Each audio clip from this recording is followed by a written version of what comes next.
بسم اللہ الرحمن الرحیم۔ السلام علیکم۔ میرا نام ہے ذیشان عثمانی۔ آج بڑی رات ہے تو سوچا آپ لوگوں سے دعا کے اوپر کچھ بات کر لی جائے، ساتھ میں آپ کو ایک چھوٹا سا تحفہ بھی دے دوں۔ امید کرتا ہوں یہ ویڈیو آپ کو ضرور پسند آئے گی اور زندگی میں بدلاؤ کا سبب ضرور بنے گی۔ میرا ایک دوست ہے عبداللہ، وہ کہتا ہے کہ دعا جو ہے وہ توحید کی سند ہے، توحید کی گواہی جو ہے وہ دعا ہے۔ جو دعا ہے نا وہ بندے کو عاجزی کے اوپر قائل کرتی ہے، وہ بندے کو عاجز رکھتی ہے۔ دعا کوئی ایک چیز نہیں ہے کہ ون ٹائم آپ کر لیں، آپ نے دعا مانگی قبول ہو گئی، نہیں قبول ہوئی آگے چلیں۔ دعا ایک مسلسل رابطے کا نام ہے جو بندے کو اپنے رب کے ساتھ ہوتا ہے۔ جتنا زیادہ وہ اس رابطے پہ کام کرتا رہتا ہے، جتنی زیادہ دعا مانگتا رہتا ہے اتنا ہی زیادہ یہ رابطہ مضبوط ہوتا چلے جاتا ہے، یہ تعلق بڑھتا چلے جاتا ہے۔ انسان کو اللہ سبحانہ و تعالیٰ کی ضرورت ہمیشہ رہتی ہے، بچپن میں ہو، جوانی میں ہو، بڑھاپے میں ہو، اور بڑھاپے میں اور بچپن میں تو بہت زیادہ ہوتی ہے کیونکہ وہ زیادہ کچھ کر نہیں سکتا نا۔ اس کو پتہ ہوتا ہے جب بندہ دعا مانگتا ہے اللہ سبحانہ و تعالیٰ سے تو بیسیکلی وہ اس بات کا اقرار کر رہا ہوتا ہے کہ اللہ سائیں مجھ سے کچھ نہیں ہوتا، اللہ سائیں مجھے کچھ نہیں آتا، اللہ سائیں مجھے کچھ نہیں پتہ، جو کرنا ہے تو نے کرنا ہے، رب انی لما انزلت الی من خیر فقیر، جو کچھ ہوگا آپ کے کرنے سے ہی ہوگا۔ تقدیر جسے کہتے ہیں وہ اس کی رضا ہے، وہ چھوٹے بڑے سارے خداؤں کا خدا ہے۔ جب بندہ بولتا ہے نا کہ اللہ صرف تو کر سکتا ہے، اللہ صرف تیرے کرنے سے ہوگا، اللہ تمام چیزوں پہ تو قادر ہے، اللہ سائیں تو کوانٹم میکینکس کا خدا ہے، کوانٹم انٹیگلمنٹ کا خدا ہے، تو جو چاہے گا وہ کر دے گا، ہمیں تو سمجھ بھی نہیں آئے گا ہوا کیسے، تو نے کن بولنا ہے اور فیکون ہو جائے گا۔ تو اس توحید کی گواہی بندہ دعا کے ذریعے دیتا ہے۔ آج مسجد میں گیا تراویح کے لیے تو بڑا انٹرسٹنگ واقعہ ہوا، کبھی ایسا زندگی میں ہوا نہیں میرے ساتھ، بڑا یونیک تھا، آپ سے شیئر کرتا ہوں۔ ایک خاتون آئی اسلام قبول کرنے کے لیے، تو یہ تو بڑی اچھی بات تھی کہ 27ویں شب ہے، 27ویں شب کو خاتون آئی اور مسلمان ہو گئی، کتنی سعادت کی بات ہے۔ لیکن جب وہ امام صاحب کے پاس آئیں اور ان کو شہادہ پڑھوانی تھی تو پتہ لگا کہ وہ ڈیف بھی ہیں اور میوٹ بھی ہیں، یعنی کہ نہ وہ سن سکتی ہیں نہ بول سکتی ہیں۔ اب ان کو شہادہ کیسے پڑھائیں؟ خیر ایک خاتون تھی، ان کو امریکن سائن لینگویج آتی تھی۔ اب مولوی صاحب آہستہ آہستہ بول رہے تھے کہ I bear witness there is no one worthy of worship except Allah سبحانہ و تعالیٰ، I bear witness that Prophet صلی اللہ علیہ وسلم Allah's slave and his messenger۔ تو لا الہ الا اللہ، اشہد لا الہ الا اللہ و اشہد ان محمد عبدہ و رسولہ۔ اب وہ لفظ بائی لفظ، لیبل بائی لیبل وہ سائن لینگویج میں ٹرانسلیٹ کر رہی تھی، وہ بندی سائن لینگویج سے اس نے شہادہ قبول کر لی۔ تو بڑی حیرت ہوئی، ان کے صرف آنسو بہہ رہے تھے اور ہونٹ کپ کپا رہے تھے اور سائن لینگویج میں شہادہ پڑھ رہی تھی۔ تو بڑی حیرت ہوئی کہ بندی نے زندگی میں اللہ کا نام نہیں سنا، نہ سن سکتی ہے، وہ قادر ہی نہیں اس چیز کے اوپر۔ پوری زندگی یہ اللہ سبحانہ و تعالیٰ کا نام بول نہیں پائے گی اور پروفیٹ صلی اللہ علیہ وسلم کا نام لے نہیں پائے گی، دل سے لے گی، زبان سے ادا نہیں کر سکتی۔ اس کے باوجود بھی اس کو ہدایت مل گئی۔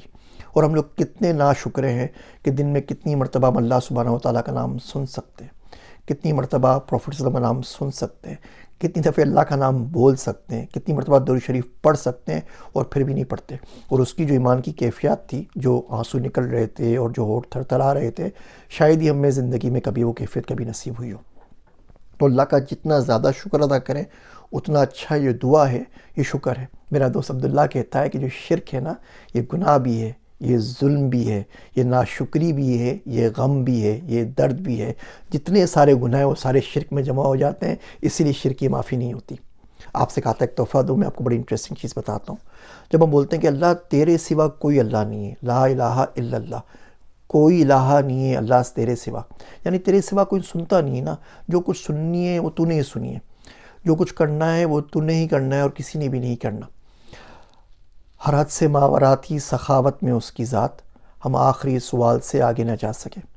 تو میرا دوست عبداللہ کہتا ہے کہ یہ جو لا الہ الا اللہ ہے نا ایک ایکویشن ہے، اس کے اوپر آپ اللہ کی ہر صفت رکھ لیں اور اللہ اس صفت کے مطابق وہ اللہ سے بہتر کوئی نہیں کر سکتا۔ تو اللہ کے 99 نام کو اسی طرح پڑھتے چلے جائے۔ لا رحمان الا رحمان، کوئی بخشنے والا نہیں ہے سوائے اللہ سبحانہ و تعالیٰ کے، سوائے اس رحمان کے۔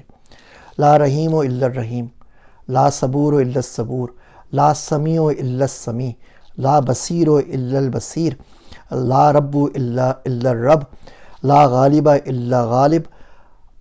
اللہ سے زیادہ کوئی دیکھنے والا نہیں ہے سوائے اس دیکھنے والے کے، کوئی سننے والا نہیں ہے سوائے اس سننے والے کے، کوئی پالنے والا نہیں ہے سوائے اس پالنے والے کے، کوئی ستاری نہیں کر سکتا، ڈھانپ نہیں سکتا سوائے اس ڈھانپنے والے کے، کوئی بخش نہیں سکتا سوائے اس بخشنے والے کے، کوئی زندگی نہیں دے سکتا سوائے اس زندگی دینے والے کے، کوئی مالک نہیں ہے، کوئی ملک نہیں ہے سوائے اس مالک اور ملک کے۔ یہ 100 کے 100 نام 99 اس طریقے سے جپ لیا کریں، پھر اللہ سے دعا مانگا کریں اور کوشش کیا کریں کہ یہ نام دل میں اتر جائیں، یہ صفحات میں سفر کریں آپ، یا آپ کا حال بن جائے، آپ کی حضوری بن جائے۔ دعا آپ مانگتے ہیں، دعا قبول ہو نہ ہو اس پروسیس میں بندہ قبول ہو جاتا ہے۔ دعا مانگنے سے حالات بدلیں یا نہ بدلیں، بندہ ضرور بدل جاتا ہے۔ ایسا ہو نہیں سکتا کہ جو بندہ آپ دیکھ رہے ہو وہ دعا مانگنے سے پہلے وہی بندہ ہو، دعا مانگنے کے بعد بھی وہی بندہ ہو۔ کوئی بڑی مشکل زندگی کی آ جائے، اب اللہ کے پاس جا کے رو دیں، سجدے میں سر ٹیک دیں، دل چاہے کہ زمین پھٹے اور اس میں سما جائیں، اللہ سے اپنا دکھ درد بیان کر دیں۔ کوئی لفظ سمجھ میں نہ آ رہا ہو، بچے کو جو بہت زیادہ مارے یا بہت زیادہ پریشان ہو، وہ ماں کی گود میں آ کے رونے لگتا ہے، بلکنے لگتا ہے، کوئی لفظ منہ سے نہیں نکل رہا ہوتا، وہ پوچھتی ہے بھائی کوئی بتا تو صحیح کیا ہوا ہے، بس وہ بلک رہا ہوتا ہے، رو رہا ہوتا ہے، کوئی الفاظ نہیں ہوتے۔ ان دعاؤں کو بہت مرتبہ صرف خاموشی کی ضرورت ہوتی ہے کہ اللہ سبحانہ و تعالیٰ وہ بھی سمجھ سکتا ہے۔ مانگتے چلے جائیں، اس تعلق کو استوار کرتے چلے جائیں، اس تعلق کو بڑھاتے چلے جائیں۔ یہ کیا کم بات ہے کہ ہم جیسے شخص جو کسی قابل نہیں ہے اور وہ ہم کلام ہو رہے ہیں اللہ سبحانہ و تعالیٰ سے، اور اس بات کا یقین رکھیے کہ وہ آپ کو سن رہا ہے، یہ نہیں کہ وہ کسی اور کام میں لگا ہے، وہ آپ کو سن رہا ہے۔ آج آپ کو مل جائے نا کہ آپ کو ڈونلڈ ٹرمپ کے پاس 5 منٹ مل گئے ہیں، یا شہباز شریف کے پاس 2 منٹ مل گئے ہیں، یا محمد بن سلمان کے پاس 1 منٹ مل گیا ہے، آپ سارے کام چھوڑ کے گھنٹے گھنٹے پریکٹس کریں گے کہ 1 منٹ میں کیا بولوں گا، وہ ایلیویٹر پچ کیا ہوگی میری اسٹارٹ اپ کے اندر جانے کے لیے۔ تو اللہ سبحانہ و تعالیٰ کے پاس بھی کوئی ایلیویٹر پچ ہونی چاہیے نا آپ کو 100% پتہ ہے کہ وہ سن رہا ہے، اور بے شک وہ سن رہا ہے، تو آپ اس سے کیا کہیں گے؟ تو کوشش کریں، تسبیح پڑھیں، کوشش کریں کہ اپنی توحید کی صنعت دعا بنا لیں، دعا مانگتے رہیں۔ جس شہر میں بھی آپ رہتے ہیں نا، 2 کام اپنے خالی کرنے ہیں، باقی سارے کام چھوڑ دیجئے۔ پہلا کام یہ کریں کہ اس شہر میں آپ سے زیادہ دعا مانگنے والا کوئی نہ ہو۔ چھوٹی سے چھوٹی چیز مانگیں، بڑی سے بڑی چیز مانگیں، جوتے کے تسمے سے لے کے ہوائی جہاز تک سب مانگتے رہیں، اللہ یہ دے دے، اللہ یہ دے دے، اللہ یہ دے دے، اللہ یہ دے دے۔ اس کے علاوہ کوئی نہیں دے سکتا۔ رزق آسمانوں سے اترتا ہے، ہم زمین میں ڈھونڈتے رہتے ہیں۔ رزق تو اوپر سے آئے گا نا، غیب سے آئے گا، ٹینشن کس بات کی ہے بھائی صاحب۔ دوسری چیز، آپ سے زیادہ شکر ادا کرنے والا شاکر اس شہر میں کوئی نہ ہو، آپ سے بڑا فقیر کوئی نہ ہو جو دعا مانگے، آپ سے بڑا شاکر شکر ادا کرنے والا اس شہر میں کوئی نہ ہو۔ یہ 2 کام کر لیجئے سیدھا پاؤں اللہ میاں کے صحن کے اندر۔ تو کوشش کریں، دعا کرتے رہیں، بڑی راتیں چل رہی ہیں، میرے واسطے بھی دعا کیجیے گا۔ آپ میں سے تقریباً 60-70% لوگ ہیں جو میری ویڈیوز دیکھتے لیکن چینل سبسکرائب نہیں کیا، اور آج سے پہلے میں نے کبھی یہ 5-6 سالوں میں بات کی بھی نہیں۔ یوٹیوب کا الگورتھم کچھ اس طرح چلتا ہے کہ جو سبسکرائب کرتے ہیں انہی کو دکھاتا ہے، جو لوگ کمنٹ کرتے ہیں اسی کو کرتا ہے، جو شیئر کرتے ہیں اسی ویڈیو کو آگے بڑھاتا ہے۔ تو ہوتا ہے کہ جو ولگر کانٹینٹ ہوتا ہے، کوئی ڈرامے ہوتے ہیں، کوئی فلمیں ہوتی ہیں، کوئی گانے ہوتے ہیں، کوئی آئٹم سانگ ہوتے ہیں، وہ پھیلتے چلے جاتے ہیں، اور جو کوئی اچھا کانٹینٹ ہوتا جاتا نہیں ہے، بیکاز لوگ اس کو سبسکرائب نہیں کرتے، کمنٹ نہیں کرتے، شیئر نہیں کرتے۔ اس سے اگر آپ نے کچھ نہ کچھ سیکھا ہو تو اس ویڈیو کو آگے کسی سے شیئر کر دیجیے گا، ہو سکتا ہے کسی کی زندگی میں بدلاؤ کا سبب ضرور بنے۔ میرے واسطے دعا کیجیے گا۔ میں ہوں آپ سب کا ذیشان عثمانی۔